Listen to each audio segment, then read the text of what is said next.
حج کے لیے جاتے ہیں تو حج میں اللہ سبحانہ تعالیٰ کا یہ وعدہ ہے کہ انسان بالکل جیسے نیو بورن بچہ ہوتا ہے اسی طرح سے واپس آتا ہے، اس کے سارے گناہ معاف ہو جاتے ہیں۔ لیکن آپ یہ دیکھیے کہ وہ گناہ جو بندوں کے ہیں، جو آپ نے کسی انسان کے ساتھ زیادتی کی، کسی انسان کی چغلی لگا دی، کسی انسان کی غیبت کر لی، کسی پہ بہتان لگا دیا، جس سے میں نے آپ کو ابھی بتایا، ہم تو انکانشیسلی ایسے کر رہے ہوتے ہیں، لیکن یہ کتنے بڑے گناہ ہیں کہ اللہ سبحانہ تعالیٰ کہتے ہیں کہ اس دنیا میں بھی اور آخرت میں اس پہ لعنت ہے۔ اور آگے دیکھیں اللہ سبحانہ تعالیٰ کہتے ہیں وَغَضِبَ عَلَيْهِ، اور وہ غضب ناک ہوا اس پر، اور غضب کس پہ ہوا تھا؟ ہم پڑھتے ہیں نا کہ غیر المغضوب علیہم، کہ جن پر اللہ کا غضب ہوا جو اہل کتاب تھے۔ اور آگے دیکھیں اللہ سبحانہ تعالیٰ کہتے ہیں سورہ الممتحنہ میں اے لوگوں جو ایمان لائے ہو ان لوگوں کو دوست مت بناؤ جن پر اللہ کا غضب ہوا۔ تو ہماری دوستیاں اب دیکھیں ہم کہاں بھاگ بھاگ کے جاتے ہیں۔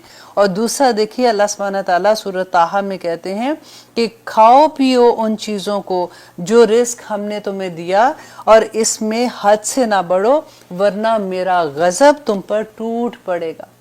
اب دیکھیے کہ حلال رزق کی بات ہو رہی ہے نا، کہ ہمیں کتنا کیئرفل ہونا ہے کہ ہمارے جو منہ میں ایک نوالا بھی جاتا ہے وہ حلال رزق کا ہو، تاکہ ہم اللہ سبحانہ تعالیٰ کا غضب کا شکار نہ ہو جائے۔ اور پھر آگے اللہ سبحانہ تعالیٰ کہتے ہیں وَجَعَلَ مِنْهُمُ الْقِرَدَةَ وَالْخَنَازِيرَ، اور بنایا، اور اس نے بنایا ان میں سے بندر و خنزیر۔ بندر و خنزیر کس کو بنایا تھا؟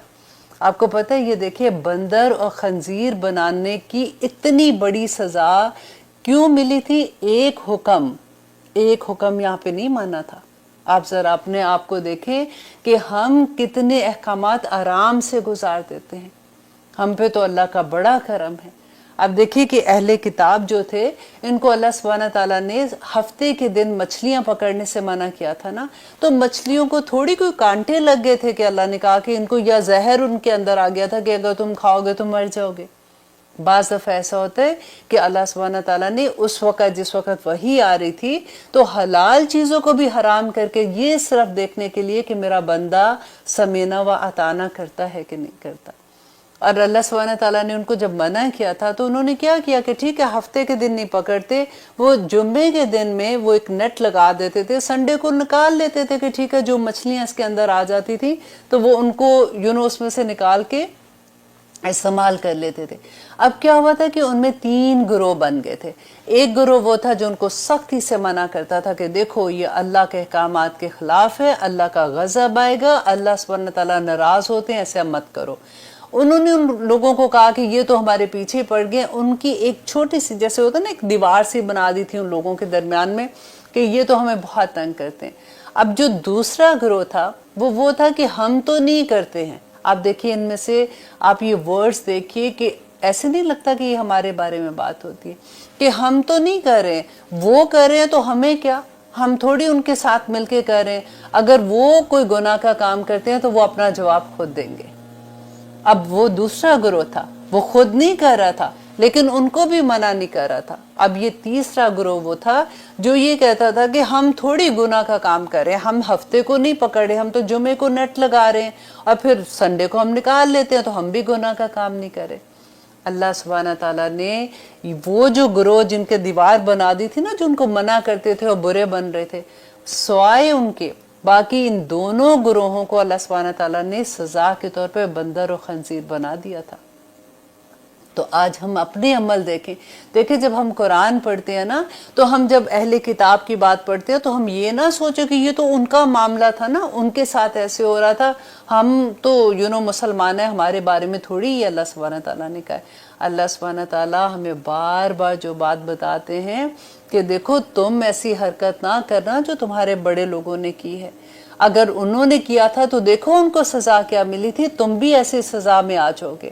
اور آگے اللہ سبحانہ تعالیٰ کہتے ہیں وَعَبَدَ الطَّاغُوتَ، اور جس نے بندگی کی طاغوت کی۔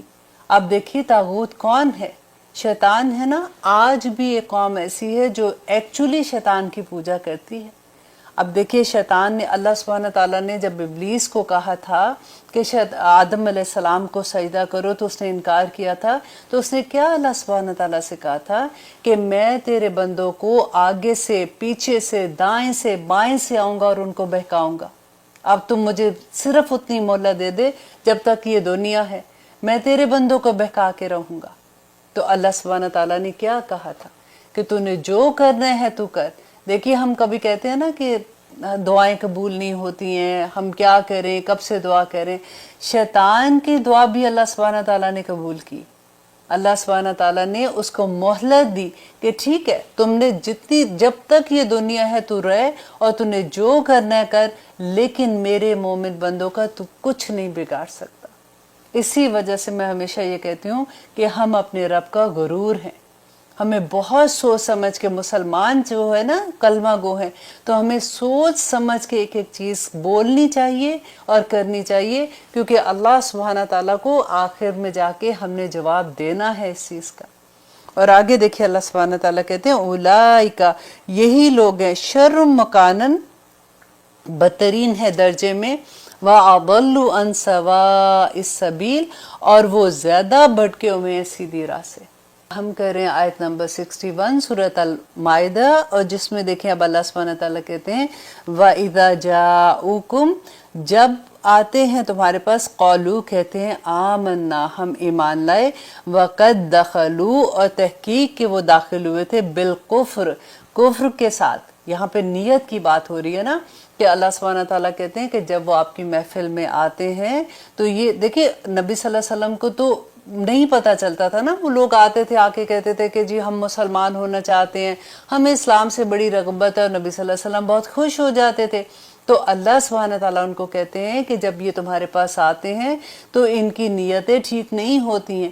یہ جب آتے ہیں تو یہ کفر ہی لے کے آتے ہیں, وَهُمْ قَدْ خَرَجُوا, اور وہ یقیناً نکلتے ہیں, بِهِ, ساتھ اس کے, وَاللَّهُ عَالَمُ, اور اللہ زیادہ جانتا ہے, بِمَا كَانُوا يَكْتُمُونَ, کہ جو وہ چھپاتے ہیں. دیکھیں اللہ سبحانہ تعالیٰ تو دلوں کے حال جانتا ہے نا. ان کی یہ سازش تھی کہ یہ کیا کرتے تھے کہ انہوں نے آپس میں یہ عہد کیا ہوا تھا, جیسے اپنے آپس میں یہ بات کرتے تھے کہ ہم نبی صلی اللہ علیہ وسلم کی محفل میں جائیں گے اور وہاں جا کے ہم یہ کہیں گے کہ ہم اسلام لاتے ہیں اور ہمیں اسلام کی باتیں بڑی اچھی لگتی ہیں. ہم ایک دو دن کے بعد پھر آرام سے یہ کہہ دیں گے کہ ہمیں تو اس میں کوئی خیر نہیں نظر آئی, تو ہم اس سے نکل جائیں گے.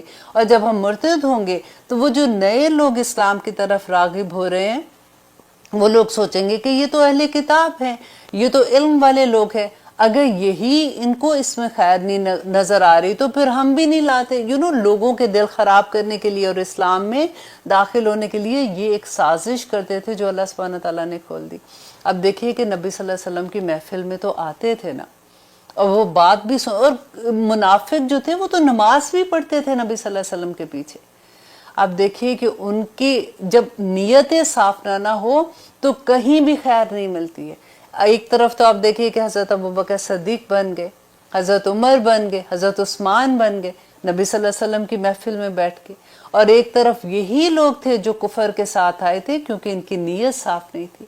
ہم قرآن میں شروع میں پڑھتے ہیں نا کہ ذالک الکتاب لا ریب فیہ ھدی للمتقین, کہ اس میں ہدایت کن کے لیے, متقیوں کے لیے. اور پھر اللہ سبحانہ تعالیٰ کہتے ہیں یہی کتاب ہے جو لوگوں کو متقی بناتی ہے اور بہت سے لوگوں کو اس سرکشی میں بھی زیادہ کر دیتی. سرکشی میں کیسے زیادہ کرتی ہے؟ آپ دیکھیے کہ اللہ سبحانہ تعالیٰ کا فیض, اللہ سبحانہ تعالیٰ کی محبت, اللہ کی رحمت, اللہ کا فضل, وہ تو جاری اور ساری ہے نا. اب ہم پہ ڈیپینڈ کرتا ہے کہ ہم اللہ سبحانہ تعالیٰ کی محبت کتنی لے سکتے ہیں. بالکل میں نے آپ کو اگزامپل دی تھی ایک ماں کی محبت کی, کہ ماں کی محبت جاری اور ساری ہے. اب بچوں پہ ڈیپینڈ کرتا ہے کہ کون بچہ ماں کے زیادہ کلوز ہوتا ہے اور کون نہیں ہوتا. اسی طرح سے قرآن پہ جو ہدایت ہے وہ جاری اور ساری ہے. اٹ آل ڈیپینڈ کہ آپ کس نیت سے قرآن کھول رہے ہیں, آپ کیا چاہ رہے ہیں, آپ کتنا لینا چاہتے ہیں, کتنا حاصل کرنا چاہتے ہیں, اس کے مطابق اللہ سبحانہ تعالیٰ کہتے ہیں یہ ملے گا اس کو. اور یہاں پہ جو ان کی نیت کی بات کر رہے تھے, کیونکہ ان کی نیت ہی ٹھیک نہیں تھی, وہ آتے ہی اس نیت سے تھے. اور آگے آیت نمبر 62 میں اللہ سبحانہ تعالیٰ کہتے ہیں وَتَرَا كَثِيرًا مِّنْهُمْ، اور آپ دیکھیں گے کثیر تعداد کو، منہم ان میں سے، یسارعون فی الاسم، کہ وہ گناہوں میں دوڑتے ہیں آگے. گناہ کیا ہوتے؟ دیکھیں ہر وہ بات جس پہ اللہ سبحانہ تعالیٰ کے احکامات کی خلاف ورزی ہو وہ اسم ہے. اور ابھی میں نے آپ کو بتایا تھا کہ اسم جو گناہ ہے صغیرہ ہوتے ہیں، کبیرہ ہوتے ہیں، جیسے جھوٹ بولنا، غیبت کرنا، لوگوں کا دل توڑنا. کوئی بھی آپ لیول پہ آپ دیکھ لیں کہ ایک اللہ سبحانہ تعالیٰ کے حقوق ہیں اور ایک بندے کے حقوق ہیں. جو ایسے بات، جو ایسا حکم جو اللہ سبحانہ تعالیٰ نے بندے کو دیا ہے، ہم وہ نہیں مانتے، ہم وہ نہیں کرتے، وہ اس کے اندر آ جاتا ہے. اور پھر اللہ سبحانہ تعالیٰ کہتے ہیں والعدوان، اور زیادتی میں. زیادتی کیا کرتے تھے؟ دیکھیں عدوان کب کرتا ہے؟ جب بندہ ظالم ہو جاتا ہے نا، تو تبھی تو وہ عدوان میں آ جاتا ہے کہ بندے میں اتنی انا آ جاتی ہے کہ مجھے ایسے کہا، اور وہ دوسروں کے ساتھ زیادتی کرتا ہے.